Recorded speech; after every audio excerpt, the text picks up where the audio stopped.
Good morning, everyone. It is another gorgeous Sunday. And although probably to the disappointment to many of you, I will not be lip syncing any songs today, but I reserve the right to do that on a future date. But I did want to kind of talk this week about some of the things that I've noticed lately in the news. You know, there are always going to be stats during this type of pandemic that draw our attention, right? The number of cases that are being diagnosed every day, the number of deaths that are being reported every day.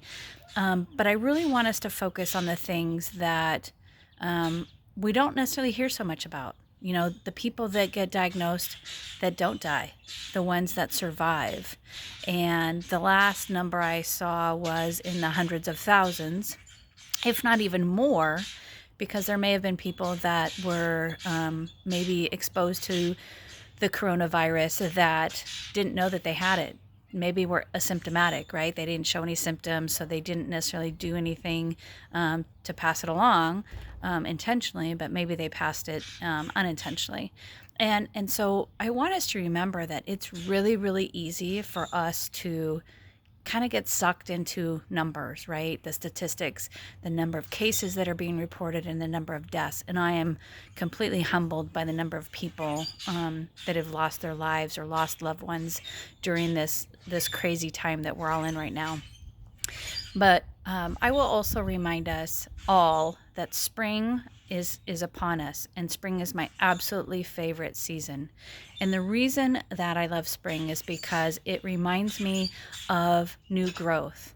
And when things are dormant, things that are seemingly not doing much, right? Whether that's the trees, whether that's perennials, whether that's bushes, everything comes to life in the spring. And so that's one of the reasons why it is my favorite season. There are things that I forgot that I planted long ago, and then it starts to come to life. I had a plant that seemed very dead.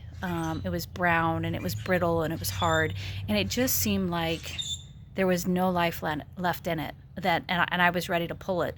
But I found it because it was kind of hiding in the mulch on the east side of my yard. And as I went to kind of get rid of it, I thought, you know what?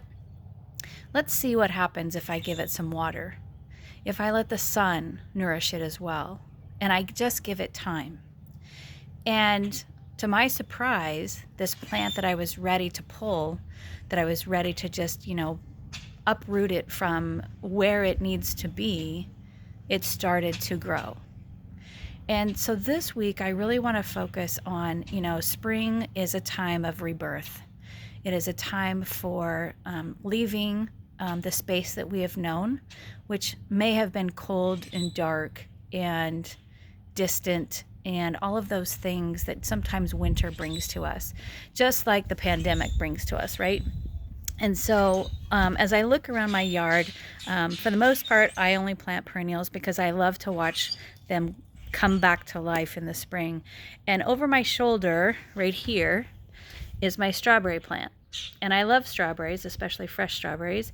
And you can see that they're starting to come back to life. They are starting to grow green.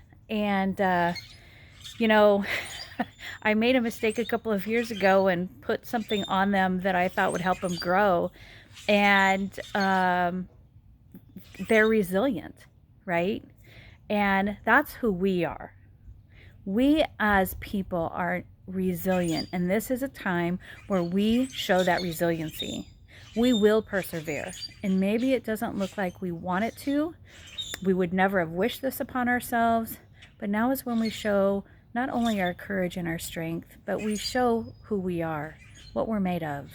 And I have great ambitions and great understanding that we will get through this. It may look a little different on the end, but we will persevere. And this is the message that I want to leave you with today, is that sometimes we have to kind of recognize that things have to happen the way that they do so that we appreciate things that are coming. stay hopeful, stay positive, appreciate the little things, and love each other from afar, because that's the best we can do right now. Until next week, stay positive, stay healthy, and of course, remember that life is always changing, and this is a journey that we're all on together. Happy Sundays, everyone. Bye-bye.